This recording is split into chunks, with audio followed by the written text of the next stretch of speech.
Hi friends, இன்டர்மீட்டிங் fasting diet சேலஞ்சில் காலையில் work அவுட்டுக்கு முன்னாடி ஒரு கப்பு சூடாக தண்ணி ஒரு டீஸ்பூன் கீ உருக்கி குடித்தேன். மார்னிங் பிரேக்ஃபாஸ்ட் களியும் ராகி களியும் சிக்கன் கிரேவியும். ஒரு 10-11 மணி ஆனாக்கில் நான் நெல்லிக்காய் கறிவேப்பிலை எல்லாம் போட்டு ஒரு ஜூஸ் எடுத்துக்கிட்டேன்.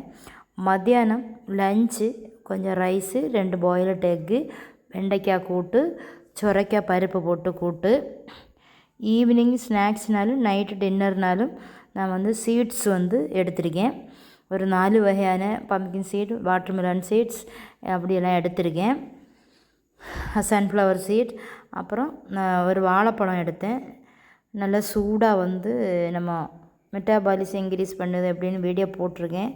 அந்த தண்ணி எடுத்துக்கிட்டேன். நம்ம சேனல் உங்களுக்கு பிடிச்சிருந்தா சப்ஸ்கிரைப் பண்ணி, லைக் பண்ணி, கமெண்ட் பண்ணி, ஷேர் பண்ணுங்கள் ஃப்ரெண்ட்ஸ். தேங்க்யூ ஃபார் வாட்சிங்.